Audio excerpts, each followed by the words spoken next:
Hola, muy buenas a todos y todas, yo soy Boro y este es un nuevo vídeo del canal de Boro MV y vamos a seguir la tendencia de de estas últimas semanas y os voy a mostrar parte de mi historia motera. En esta ocasión me voy a referir a la que ha sido probablemente la segunda mejor moto como concepto que he tenido. Como concepto, no como practicidad, luego os comento, venga.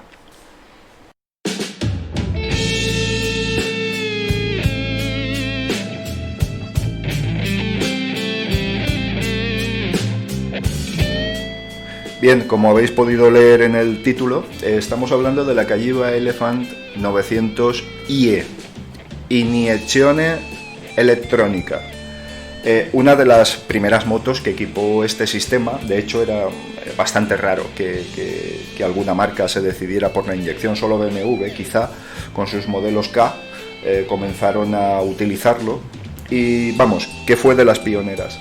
En contra de lo que pueda parecer, no era un sistema mal ideado, ni funcionaba mal, ni tenía un funcionamiento errático, no, funcionaba muy bien. Aquella moto realmente tenía muy buen concepto de la admisión, tanto de gasolina como de aire, la mezcla perfecta. Solo que como muchas Ducati, o casi Ducatis, porque esta moto equipaba el motor 900 tradicional de aire de Ducati, pues los mecánicos no tenían muy claro cómo repararlas, no había un servicio oficial al uso. Esta moto la compré en Motos Bordeaux en Barcelona y ciertamente a mí me deslumbró, me pareció una moto muy buena. Tened en cuenta que salí de la Suzuki Jebel y de repente me planté con una moto heredera del Dakar, pero además muy heredera del Dakar, que andaba como un verdadero avión y que te permitía viajar por autopista con la pantalla del casco abierta y a cerca de 200 por hora. Lo digo porque como ya prescrito en aquella época, pues fijaos, lo que hacían era darte una colleja, ¿sabes? No como ahora, evidentemente.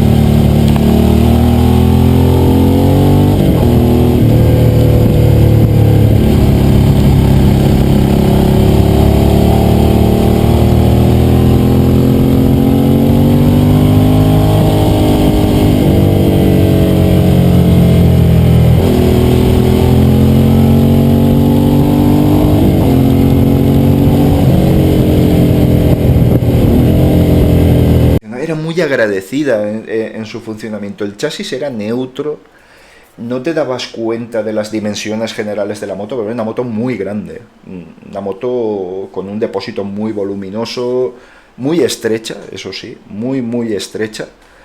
El pasajero, probablemente han habido motos más cómodas a lo largo de la historia para que estuviera a gusto.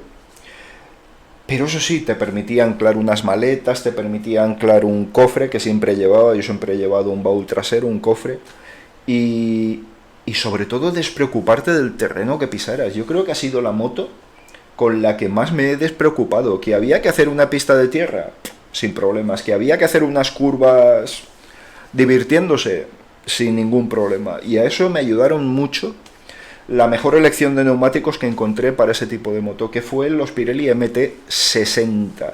No sé ahora si siquiera estarán a la venta y tampoco sé qué tipo de construcción tenían, pero el trasero ya era reforzado. De hecho, no, trasero y delantero, monté los dos reforzados. Había dos versiones, una reforzada y otra sin reforzar. No sé muy bien por qué. Probablemente la no reforzada pues tendría una refrigeración mejor, más ideada para carretera. Bueno, yo compré los reforzados y esos neumáticos en pista dura, con suelo duro, evidentemente con barro y todo esto, pues ese dibujo se embozaba mucho y como podréis ver en alguna de las imágenes que van transcurriendo, oye, que agarraban muy bien. Yo, incluso el delantero, que siempre tiende a irse la rueda de delante y tienes que ir dando gas para que se vaya antes la trasera que la delantera. Se llevaba muy bien. Tenía eran predecibles, nobles, el consumo de neumático no era muy elevado, se gastaban pronto, pero no exageradamente pronto, ¿vale? Y desde luego ni un solo extraño en curvas de alta velocidad, con pasajero, sin pasajero, con viento lateral. Eran muy buenos neumáticos, calentaban rápido, eran muy buenos neumáticos. A esa moto yo recuerdo que de suspensiones no le hice absolutamente nada. Detrás llevaba un Öhlins, además un Öhlins de una calidad bastante buena, no un Öhlins de calidad básica. Y delante la horquilla, creo recordar que era una Marzocchi Magnum. No me hagáis mucho caso. Una cosa que sí que no me gustó absolutamente nada de la moto, aunque apoyándose en el freno trasero sí que conseguías, era precisamente eso, los frenos.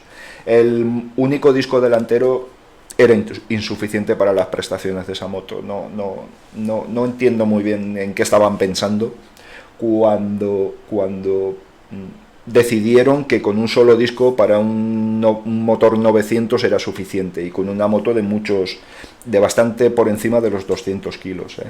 Entonces yo ahí faltaban frenos por todos los sitios.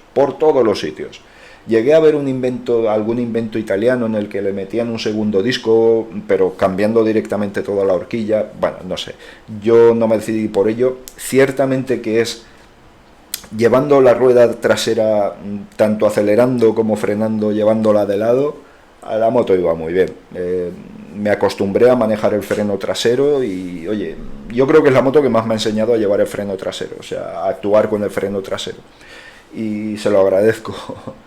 El motor era muy poco bebedor, como prácticamente todas las Ducati, aunque cuando la apretaba sí que parecía que consumía un poco más de la cuenta, pero bueno, estamos hablando de los primeros sistemas de inyección.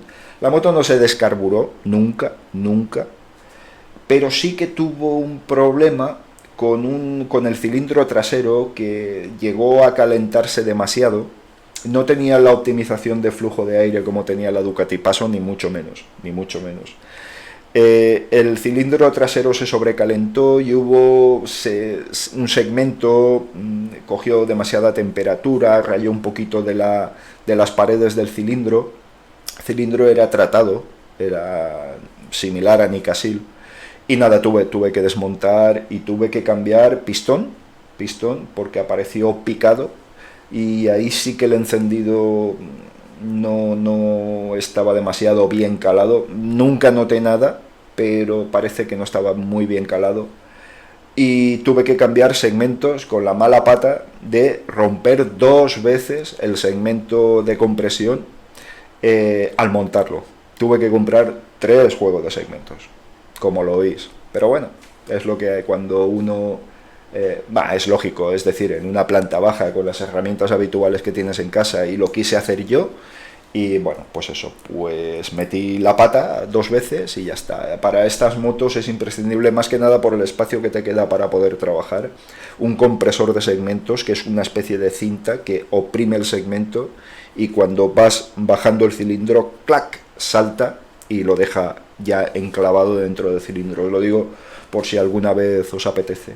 Los reglajes de válvulas, se lo hice yo y bien. Un pequeño ruido que tenía en frío, al final desapareció, o sea, bien, sin problemas. Yo le cambié las correas 2 veces, creo recordar, sí, 2 veces. Había una cosa que no me gustaba nada, que era el cuadro de la instrumentación, era espantosa. Muy poca información, relojes demasiado pequeños, y además el aspecto de ser de una moto china de bajo coste encima. O sea, quiero decir, se podrían haber esmerado, pero muchísimo más, porque la calidad del resto de la moto era sobresaliente, pero incluso las piñas, los conmutadores no estaban mal, pero el cuadro de instrumentos, 2 relojes y 2 luces, y se acabó. Ahí no había más. Así que, pues no, ahí se tendrían que haber esmerado un poquito más y haberlo sacado. El gran problema de esa moto, el problema verdaderamente grave que tenía esa moto, no era intrínsecamente de la moto, sino Y tampoco era de la calidad de fabricación, sino del control de la fabricación, del control de producción. Si en esa moto hubiera habido un departamento en Calliva que se hubiera dedicado a verificar errores, posibles errores de montaje, etcétera, etcétera, esa moto hubiera sido mucho más buena. Esa moto llegó a acobardar a más de un usuario, nada más sacarla de la tienda, y os lo diría de otra forma si fuera diferente, pero cierto es que eran pequeños errores, pero un montón de pequeños errores. Incluso se dio el caso de piezas mal montadas, en fin, una serie de cosas que no estaban muy allá. Y es una pena, porque es que hoy por hoy, yo me compraba esa moto. Era tan buena que yo me la compraba.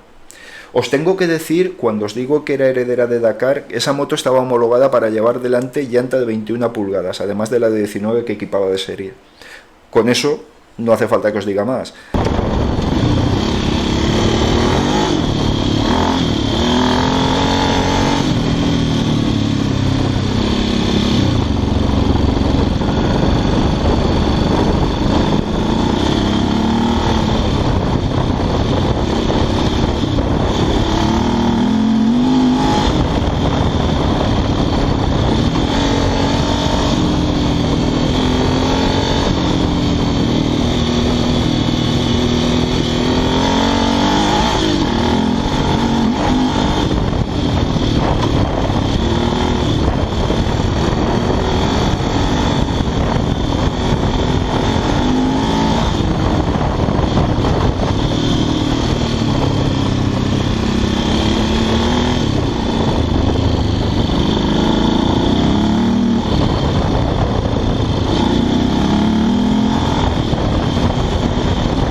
Esa moto era mágica, era un colchón de plumas cuando la llevabas por una pista a alta velocidad. Era dakariana, se le notaba, lo llevaba en la genética, pero vamos, de una manera exagerada. Ibas flotando, las suspensiones, ¿habéis visto estas imágenes que las suspensiones van trabajando y la moto va perfectamente recta, nivelada? Pues eso era lo que hacía, era mágica, pero hasta el punto de que ibas muchísimo más deprisa de lo aconsejable por determinados terrenos, no le gustaban las trialeras, había mucho peso, mucha masa, las trialeras modestas, quiero decir. Pero cuando ibas empalmando pistas con medias marchas, cuarta, tercera, sobre todo cuarta pegando pistonazos, dejando caer el motor y pegando pistonazos, y aquello salía como una verdadera exhalación. La potencia no era muy elevada, estamos hablando de unos 70 y poquitos caballos, no tendría mucho más, pero el motor era buenísimo. No vibraba nada, se notaban las pulsaciones a determinados regímenes, pero no vibraba nada. El ruido del embrague era característico y era, pues bueno, que para algunos tiene su encanto, el el cascarilleo ese que hace, y para otros era espantoso. A mí me gustaba. A mí me gustaba porque era diferente. De hecho, estuve pensando en ponerle una tapa de embrague perforada, unas que simplemente llevaban una cruceta protegiéndolo para que sonara más, incluso. El escape acabé cambiándoselo, le puse un láser muy ruidoso, pero bueno, en la época se permitía todo y era una delicia escuchar el 900 de Ducati en las retenciones, sobre todo, era o aguantando el gas a alto, a medio alto régimen, a 3/4 de régimen, era música celestial. Esa moto sonaba muy bien. Y bueno, la vendí un poco por esa avería, lo reparé todo bien, se quedó perfecta, la moto se quedó perfecta, vinieron a verla, gustó, y nada, simplemente pues se la llevaron, y en aquel momento sí que os tengo que decir que no me dejó un vacío, como cuando vendes algo que te gusta, pero al cabo del tiempo la eché mucho de menos, hasta el punto de que más adelante tomé una decisión al respecto, pero no os lo quiero adelantar, luego lo veréis. y nada, si ahora la recuperaría, esa versión no, y os voy a dar pistas, pero la posterior sí, pero con esas fibras. Los colores Lucky Explorer eran preciosos, era una moto que se veía desde Marte, desde detrás del Monte Olimpo de Marte se veía la moto, era espectacular, enorme, grande, masiva, dakariana, era una moto muy llamativa, muy llamativa, pero insisto, lo más llamativo era lo bien que funcionaba, no me cabe la menor duda. Así que nada, aquí os dejo un poquito de mi historia, un poquito de mis vivencias, de una moto que me marcó. Esa moto me marcó, y ya os digo que ese concepto probablemente fuera la mejor moto que he tenido. Ese concepto de moto válida para todo, extraordinariamente buena en todo, probablemente sea la mejor moto que he tenido. No ha sido la mejor moto en el aspecto práctico, porque dio algunos problemillas y tal y que cual, nunca fueron cosas monstruosamente graves, salvando la cuestión del pistón, que al final tuve que en inyección tuve que pedirles en la casa que me la hicieran un poquito más gruesa para que no se quedara tan seca, y poco más os tengo que decir. Así que nada, espero que os haya gustado, y nada, en próximas entregas os iré diciendo, porque aún hay algunas motos por delante. Venga, gracias a todos y todas, y nos vemos en un siguiente vídeo. Chao.